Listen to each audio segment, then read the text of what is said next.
Gusto mo ba na pag naglaban itong dalawang bestie natin na si Irad at saka si Carl TC na ganong mga heroes ang makita natin?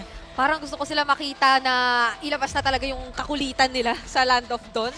By kakulitan, pwede nating i-expect or sabihin na natin yung mga joy, ganun. Yung mga kulitan heroes talaga. Yung mga malilikhot. Oh, dahil so far, yun naman ang pinanindigan talaga ng Echo, especially yesterday. Hindi naman hindi naman sila nagkulang sa talagang pagsunod sa ganoong klaseng pag-draft, especially for Carl TZ. Pero then, parang nakitaan natin na ultimo ang blacklist na tuloy-tuloy nilang natalo ay nakahanap na rin ng way para sumagot doon sa playstyle nila. And speaking of heroes, may kita natin ngayon yung unang set of bans para sa ating dalawang kuponan at naging storya din dito sa ating playoffs is yung blue side and red side. Pero ngayon, nakalatag na Echo ang nasa blue side, RSG naman nasa red side. Anong expect natin na first pick or mga bans pa? Yep, Mathilda tsaka yung Fredrin. Kung sino yung maban doon sa dalawang sinabi natin, ma-open yung isa, which means na yun yung first pick dito ng Echo.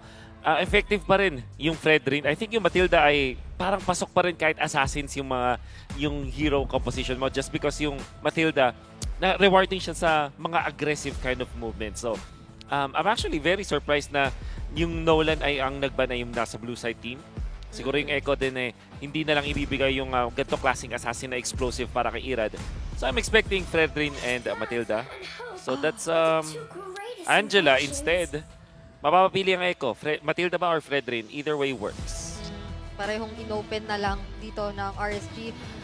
Parang kung paninindigan ulit ng Echo ang kanilang utility jungler, hindi malabong Fredrin na nga ang kuhain at maging option nila for their first pick dito sa draft natin. Considering din naman na kahapon, sa tuwing makikita natin sila sa blue side, yung parang jungler agad ang nakikita nating pinaprioritize. Unless, kung nahin nila yung Terizla, nagdamatil. Oo, ginawa din nila kahapon. Oo, ginulat nila tayo sa kanilang Terizla na priority pick. Pero this time, nga pala, Novaria, is this one of those seldom moments na makikita natin ang Echo na magse-secure ng Novaria on the first pick? I can't remember the last time no? That means Fredrin Matilda open, pero baka mag-Fredrin Faramis muna ang side ng RSG. Ayun, kinuha na lang yung dalawang heroes na napala sa metagame. Echo, very surprising dito sa Novaria, but of course, flex pick pa rin nila to. Which means Edith might be their option once again para talagang lituhin itong RSG totally. Ayun.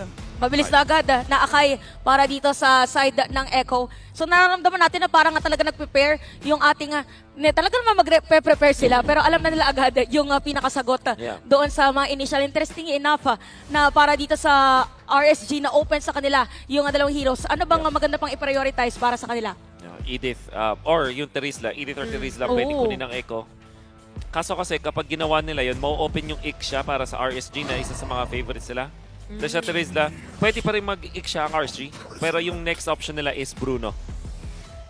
Yung nakita natin yesterday for RSG specifically, yung may mga si Eva napakaraming ang lapit na place.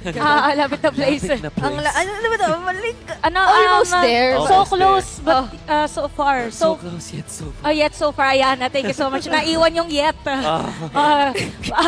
Yet to happen. Yet to happen. So ito abangan natin kung ipaprioritize ba dito ang mga heroes for Eman or gugulatin tayo ng panibagong hero for RSG. Pero usually, di ba, pag mga panggulat na hero, parang hindi mo siya gusto na i-reveal agad.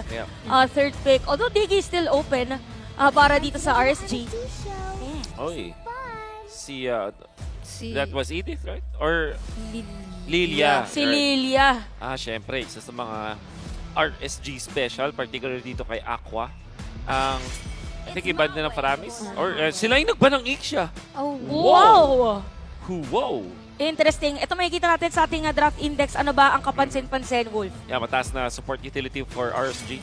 Tapos yung early to mid nila nandun. For Echo, dahil ang pinili nila yung mga heroes na medyo open pa, yung tumaasan talaga sa kanila significantly is team fight. But we don't reveal yet kung ano pa yung mga na maibibigay dito ng Echo. What we do know is mataas yung vision and info nila. Yun naman yung kapalit nung lack of support dun sa kanilang side. Ang nakukuha kasi dito with Novaria, obviously, yung mataas na parang na-amplify mo yung team fight mo just because of one spell Kaya naman, pag ginamit nila yung Terisla, itong napakalakas ng kanilang teamfight afterwards.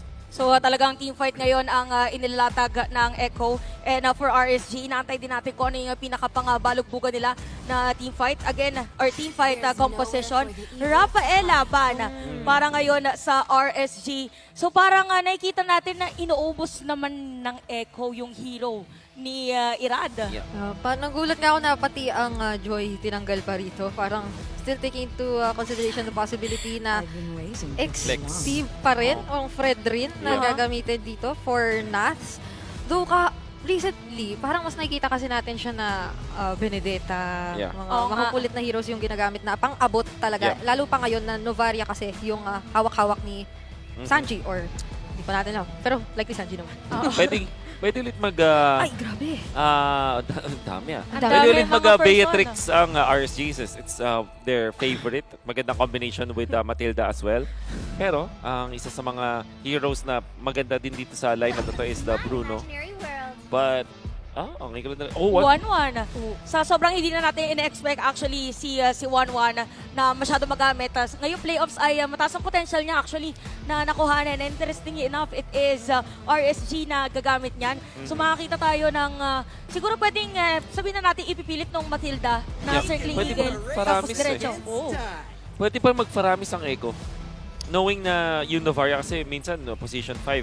The benefit of the Faramis is wala siyang pakialam dun sa 1-1. At the same time, maganda siyang laning niya versus the Lilia. Oh!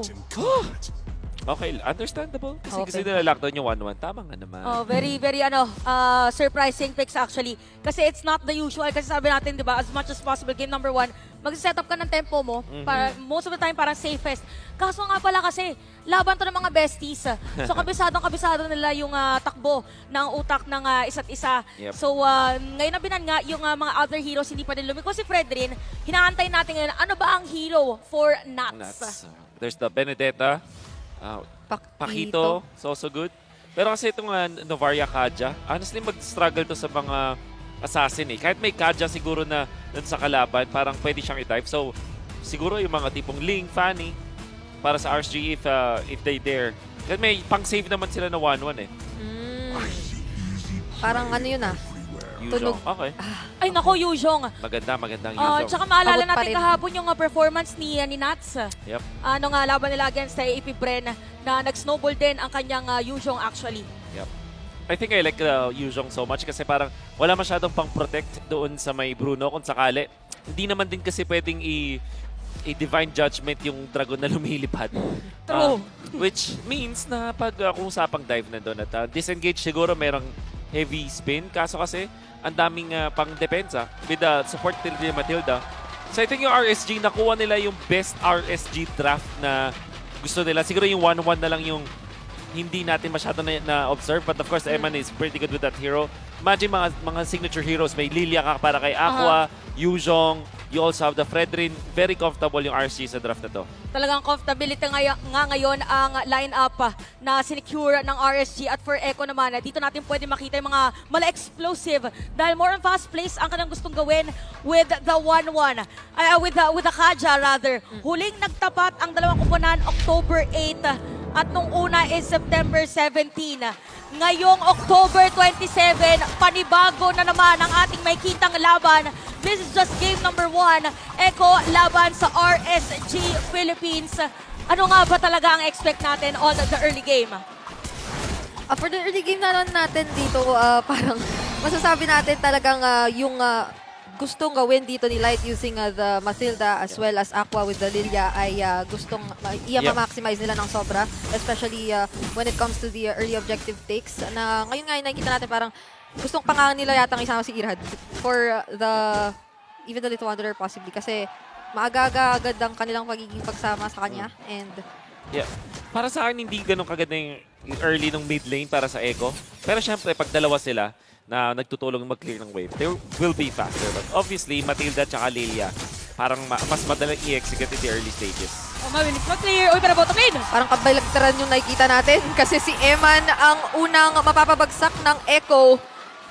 Hindi yung mabilis ang rotate ng Matilda at ni Aqua on the linya yung nakita natin. Parang pinigilan na agad ng Echo. Sabi nila si Eman, Kasi kahapon, yung performance ni Eman sa kanyang play na din is hindi natin ina-expect na mabilisan. Top lane, Stanford, very low. Appraiser Strat, umabot. Pero siya naman ay makakasustain. Body of Smith nga naman. Ganda ng impact ni Sanji so far. Nakita natin sa top lane siya yung dahilan kung ba't na-low din si Irad, kailangan niya umalis. At pag yung pagtama rin niya ng Astra Sphere dun sa may bottom lane dun sa 1-1, yun yung dahilan kung ba't nakakuha ng extra kill ang Echo sa bottom lane. mainit ngayong dalawang teams natin, so nagkakasagutan agad ngayon sa ating mga lanes at unang objective ay makikita na agad. So sinabi natin dumating tayo sa point na kahit yung turtle ay parang kakaibang dance agad ang ating makikita para sa ating dalawang kupunan. Penalty zone, ginamit na nga dito pero napagitnaan si Sanford ngayon ang 4 na miyembro. Ngayon ang turtle, sino makakuha? Si Carl Tizzy pa rin naman. Kinakailangan na muna mag-disengage ng dalawang kupunan. And that, malinis ang pagkakasecure ng turtle ng Echo. Napigilan pang umuwi si JP ng moment na yan. And Echo right now, sinabi natin na nakikita natin ngayon yung mabilisang mga plays at talagang ginagawa nila yung ngayon. For RSG naman, inaantay natin yung mga setup plays from Light and even yung mga burst damage from Aqua. This is really good para sa Echo kasi sinabi natin na hindi ganun kaganda yung early game nila pero dahil nanalo sila with 1 kill tapos nakopa nila yung turtle, magbibigyan ng magandang XP boost na itong si JP, meron siyang ultimate. Tapos itong si Sanji na nakakuha ng isang kill, mas maaga niya maaabot yung kanyang power spike. Novaria typically talagang late game, napakasakit, especially on the mid lane. Pero gantong maganda yung lead, maagang ma-reach yung power spike ni Sanji. Parang pahirapan na nga dumefend para kay Eman at naubos na ni Benny Cutie yung energy shields halos sa bottom lane. So medyo hindi maganda yon for RSG considering na ang Brunong napagbigyan sa early ay medyo mahirap talagang labanan. Even possibly Irad, maya't maya mararamdaman niya yan kapag ka na siya yung nag-front. Pero so far naman parang ang Echo nagtatry kumuha ng trade doon sa top lane or hindi man yata trade kasi Nats, mapapatumba nila agad-agaran. Nandito na si Irad para tumulong pero wala nang tutulungan at aabutan pa. Early 2-0 ngayon na para sa Echo, kaya naman meron din sila 2.1k gold lead. At parang ang RSG, hindi pa natin nakikita na magkakaroon ng counter rotation from RSG. So medyo ano pa to, medyo sabihin na natin nagkakapaan pa, most likely, pagdating doon sa may laning. But definitely, Echo, nakafocus sila ngayon doon sa lane ni Benny Cutie. Kung kanina kasi parang hindi na pwedeng maulit din or parang gusto nilang panindigan for Echo yung nasimulan na nila, especially na yung una pang nga yatang nawala ay si Eman. Pero for RSG, hindi na nila pwedeng hayaan talaga na parang mabigyan itong si Eman because as the 1-1, parang ito yung mga mahirap i-activate talaga na marksman. Parang gusto mo agad magkaroon na agad ng item para lumipad na agad. Pero parang hindi na nga makakakuha ngayon. Echo secures another turtle against RSG. Ngayon nakikita natin na lumalamang, oh wait lang, bottom lane. Ganda. Ito na ba ang kalamangang hinihintay? Pero yung Divine Judgment, kinumit na rin nandoon sa likod. Yung penalty zone, Evan makakadash papalayo using the riding wind. Si Aqua nandito with the glooms.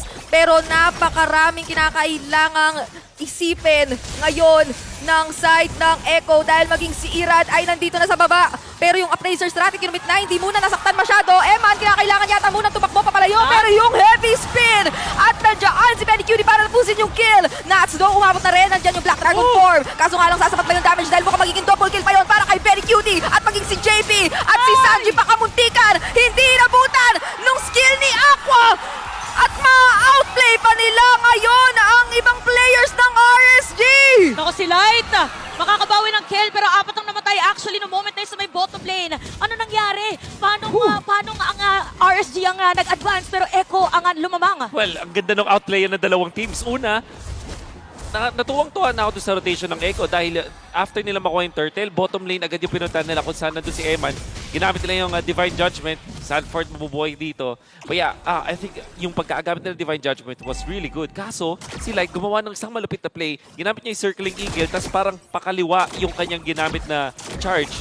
Tapos na-knock up niya yung dalawang heroes na pwede mag-damage dun kay 1-1. So kahit pa na Divine Judgment dun si 1-1, hindi pa rin na napatay. And ang RSG, naramdaman nila na pwede pa silang lumaban. Yun nga lang, dumating na si Benny Cutie, Carl Tizzy was also there. At yung outplay ni Sanji all throughout that play, napakaganda. Mukhang nag-inspire na doon si Eman in an attempt to get the stacks for the crossbow. Aray! Ang Si kaso Sanji. hindi umabot. At asintado ngayon ang mga Star Shatter na nagmumula kay Sanji. Nadarama ni Aqua ng sobra as the lead niya eh. Oo, malayo yung range din ng kanyang shatter. Kaya kitang-kita natin yung animation ng moment na yun para may dagdag impact din. Pero makikita natin ngayon, again another objective. 2 turtle na nakuha ng Echo at hindi nasisilipin pa. Dahil dyan, malinis na 3 pagong ang kanilang masesecure. And RSG right now, medyo nagsastruggle kung paano gagawa ng counterplay dahil lumulobo na rin ang kalamangan ng Echo. Ano nga ba ang kailangan nilang gawin para makahabol? Taste Bogey, number Taste 1. Bogey. Kasi may 1-1 naman sila, maganda yung sa late game sa ngayon. Siguro another tanky item para kay Nats. Parang kahit magandang mga initiations niya against Echo, natutunaw din siya agad. That's one thing that they have to watch out for. Otherwise, yun din, tampang pako natin dito para kay Irad. And RSG, nababurst agad sila madalas eh. And they initiate against Echo. That's what they need to do. Taste Bogey, mag-farm ng kanilang defensive item and then try to fight with 1-1. Taste Pogi tuloy. Taste Pogi muna talaga para dito sa ating RSG sa mga Raiders. Sila muna ngayon na magtitiis sa ginagawang Echo Express. But again, Echo talagang nakikita natin na lahat ng mga lanes nila ay activated for this game. So 6-3 into this 7-minute game. Pero almost the 8-minute may kita natin si Carl TC na meron rin dito Blade Armor. So inaantay natin yung mga malulupitan at possible damage even from Aqua on this Lilia. Parang yung pag-counter engage na lang muna talaga ng RSG yung i-anticipate natin this time around. Kasi kahit na sobrang aggressive ng isang Matilda and Lilia on paper, kung iisipin mo, ay hindi na nila na-meet agad yung early game na expectations or yung parang requirements mo para tuloy-tuloy na makapag-snowball. Kasi si Benny Cutie pa ang literal na nakaka-snowball ngayon na halos 6K na yung hawak-hawak na gold. 2K ang lamang niya pala kontra rito kay Evan ngayon. Oo, sobrang laking factor ng 2K. Actually, pag sa marksman. So, talagang tiis Pogi muna ang RSG. Pero parang hindi mo na binibigyan ng chance ng Echo ngayon. Kasi lahat ng mga pwesto, pinupuntahan nila eh. Ganda ng map control na nakita natin mula sa Echo. Knowing na meron silang advantage, ina-advance talaga nila. Clear out the wave fast. Punta dun sa jungle ng RSG. Overtake. Kaya naman, palabo ng palabo yung lead na meron sila. Ito yung abangan natin ngayon. Kung magko-contest ba ang RSG dito sa side ng Echo na sinisimulan yung Lord. Probable bait for them. Naantay muna na lumapit majority ng mga players. Although level 13, si Carl TZ for this game as compared to Irada is still at level 10, level 11. Pero kung seal play, possible. Napakataas nung lead in terms of levels dito. So, kung hindi na nga i-contest basta-basta ng RSG yung ating level 1 Lord pa lang naman para dito sa side ng Echo. Kaso, with this Lord, hindi malabo and with the amount of lead na hawak-hawak ng Echo na parang tinutuloy-tuloy lang nila yung ginagawa nila nang hindi hinahayaan na makapaghanap ng counter-engage ang RSG ay paliliitin na nilang sobra yung mapa ng RSG. Talagang liliit pa nga dahil dito sa may orange buff ay kukuhanin. Pero masisecure pa rin ni Irad. So mag-hello muna ang dalawang besties doon sa may jungle area habang yung Lord dadaan naman dito sa may top lane. This is still a level 1 Lord. Defendable, right, Wolf? Oo, pero baka maubusan sila ng mga tore. At yun yung goal ng Echo sa ngayon. Gamitin yung kanilang big minions. Ang ganda ng ulti mula kay Sanji. Oo, sobrang ang ganda ng... meron pa penalty zone! Revealed lahat pero ang nahatak using the Divine Judgment ay si Irad. Makakasurvive pa nga ba siya? Mukhang hindi dahil inipit siya sa ilalim ng Tore mismo. Kaso meron pa siyang kapitik na buhay na natira. At yung Circling Eagle na ginamit ng abang counter-engage dito sa gitna. Kaso si Benny Cutie pinagsisisi pa yung bola at hindi na siya natatsaga. Pero mapapatumba pa rin naman siya doon ni Nats na inilalaban yung 4 at hinahabol. At para makakuha ng isa pa, he will take JP down as well. Kaya naman ang RSG ngayon umaabante na. Ito yung sinasabi natin mga tiis Pogi. Kaso nga lang makakasalubo pa nga dito ni Sanford si Nats.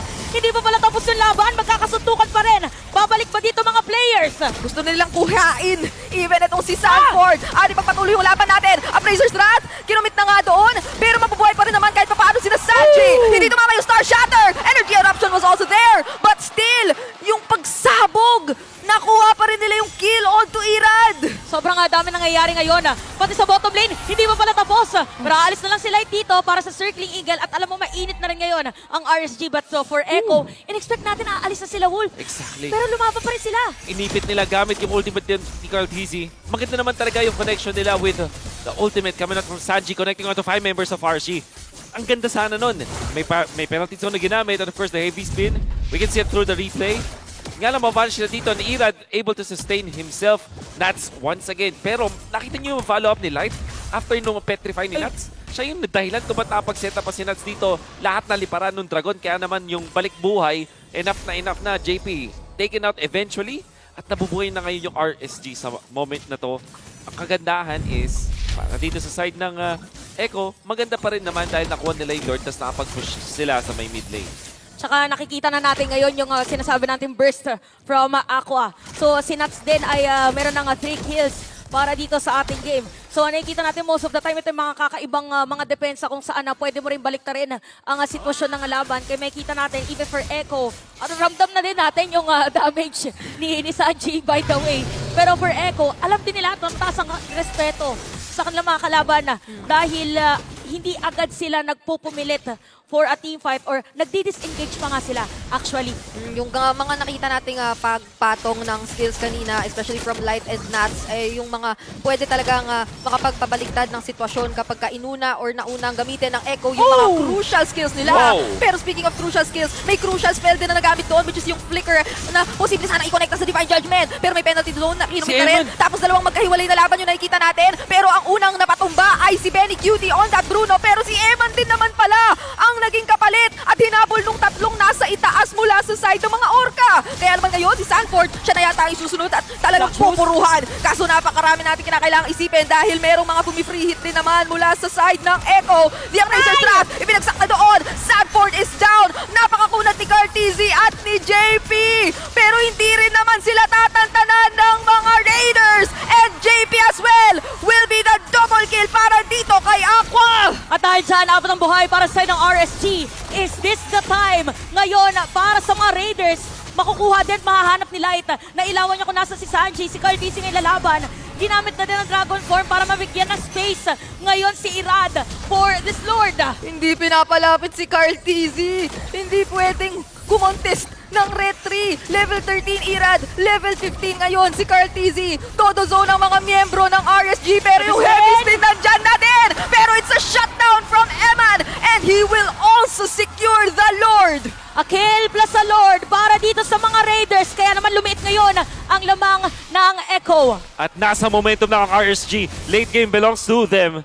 Grabe yung pinakita dito ni Nats. Yung dodge niya doon sa attempt ni JP. Tapos, ang dami pa nung tinamaan niya ng ultimate coming out from the members of Echo. Halos 5 yung maipit doon ni Nats. We're gonna see the replay once again. This time, tapos na yung malaking team fight kung saan nagkapalitan. Nakuha ng kill ng RSG doon kay Benny.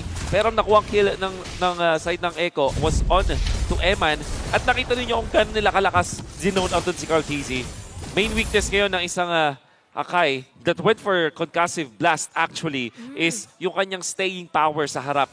And RSG na ngayon yung nakakahawak ng ating lamang.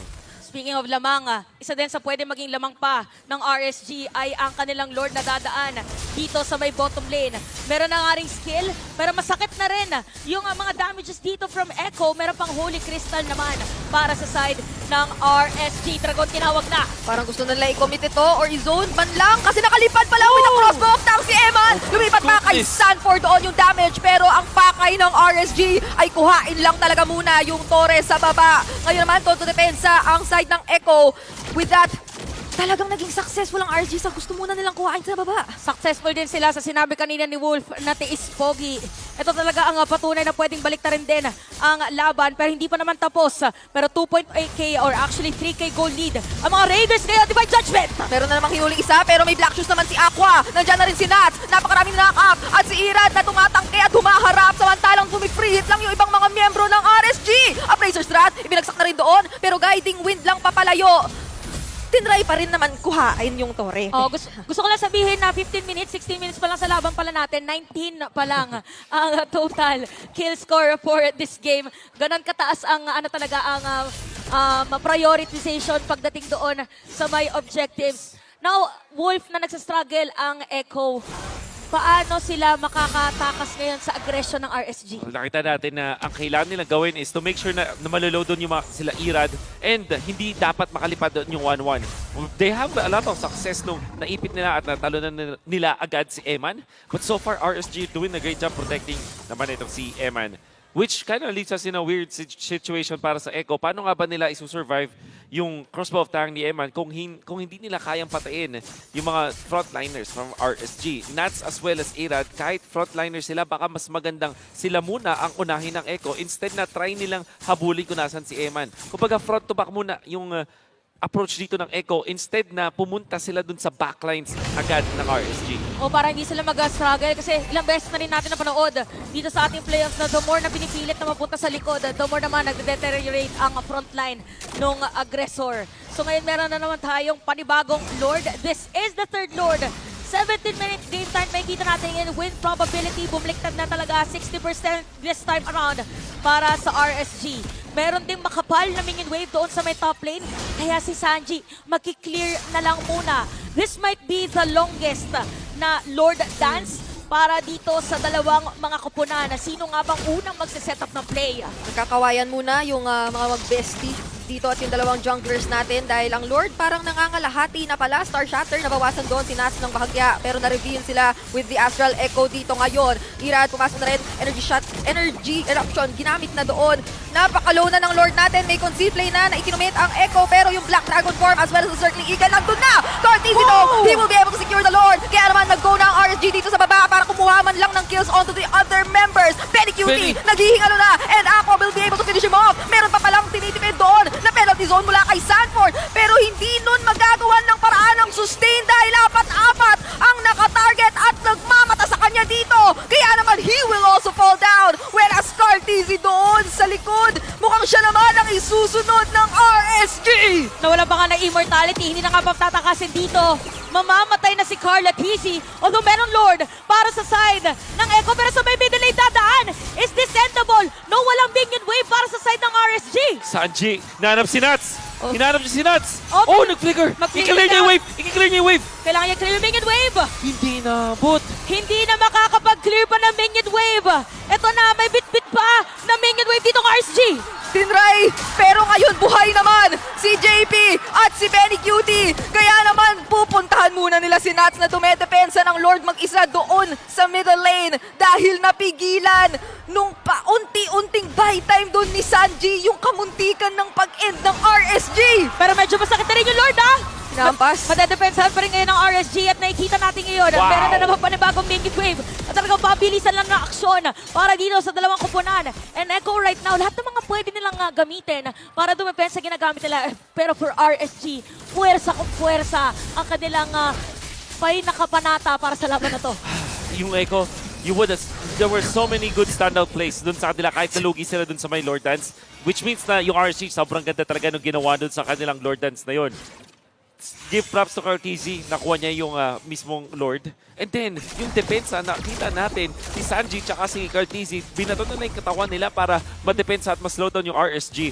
Sobrang critical nung pag-clear ni Cartizzi ng isang wave. Hindi nga niya totally na-clear, pero ang kinailangan lang isang second skill mula kay Sanji, okay na. Then, yung ginawa ni Sanji na halos lumipat na ng mapa para lang pahabulin yung RSG. Akala ko lalagay niya yung second skill niya dun sa mga minion wave, pero enough na pala na nahatak niya yung mga members ng RSG for them to be able to defend. Kasi nga naman, buhay na si Benny afterwards. Makikita na natin ngayon na talagang lahat na ng mga klase ng skill as much as possible ay kailangan mong hawakan up until the very end. RSG right now is a 3K goal lead pero 20 minutes na tayo sa laro. Ito na yung mga moments kung saan hindi na talaga magmamatter yung goal lead. Ang pinakamagmamatter is yung mga immortalities, yung mga pwede mong pindutin, lahat ng mga pwede mong kapitan pag meron na namang teamfight. At ang kakapitan na inaantay ng ating dalawang kupunan ay magsuspawn na ulit in 15 seconds. Ito na ang meeting place ng mga besties, ang Lord Pit. No, 20 minutes in na pala tayo dito sa ating laban. At napakaganda nung kanina pa nating mga nakikitang palitan. Pero kung makikita muli natin yung ganung Lord Dance na i-hold at nababawasan all the while at kalaunay, may papanalo na naman ni Cartizzi ang retry battle dito. Medyo magkakaroon ng problema ngayon siguro ang Raiders sa pagdepensa dahil kapag ginaw na talaga ito ng Echo, feeling ko hindi na talaga nila mag-all out pa sila sa pag-secure dito sa ating laban. Pero so far naman, hindi pa masyadong nagkakakitaan yung ating mga players. Naghahawakan lang na naman sa lore dito ang dalawang mag-bestie natin. Makita na ng ibang mga players ng Echo na sumusugod na sina Eman dito. Nag-a-attempt kumuha ng stacks. Pero yung Astral Echo nandoon, mare-reveal na rin naman yung iba sa kanila. Kaso ang sakit ng Star Shatter. Ngayon naman ang Echo yata ang abante at maghanap ng huhulihin! Pero naiwasan na naman ni Nats yung Divine Judgment. Kaya naman, bumabaliktad na naman tayo. RG naman ngayon ang umaabante. Petri on to 2 players. Pero napakaraming naipit using the heavy spin. Binamaan mo pa ng penalty zone. Ngayon naman ang RSG ang medyo low. Immortality pa para dito kay Nats. Pero yung Appraisers natin binagsak na rin naman. Kinakailangan yata muna tumakbo ng mga players ng RSG. Dahil it's Ira and Aqua na makukuha ng mga Orca. Dalawa ngayon na tayo para sa Oh! Meron pa nga dito sa shutdown para kay Saji. Hindi na yata nila aantayin yung Lord. Meron sila dito ng cart. Meron silang bit-bit na minion na pwede lang gamitin para mag-push. Ito na ba to? Ngayon naman, nandito tayo sa base ng RSG. At si Light naman yata ang nagtatry magpahabol. Pero nakapokus lang yung ibang mga miyembro ng Echo sa gusto nilang gawin. Will they be able to end it? Dahil merong minion wave dito sa top. At matagal pang mabubuhay yung ibang mga Raiders. Kaya naman, Echo ang makakakuha ng game number 1. This winning moment is brought to you by our official sponsor, FWD Life Insurance. Balita na ang ating nakita para sa ating game number 1. But for Echo, pagdating doon sa may dulo ay dinire-diretso na lang nila. Let Sanji cook. Live action Sanji ang nakita natin ulit dito sa game number 1. Halos lahat ng mga moves na ginawa niya sobrang perfecto. On point mula sa early game. Siya yung unang nakakuha ng kill din sa may 1-1. Siya yung dahilan kung ba't napatay nila si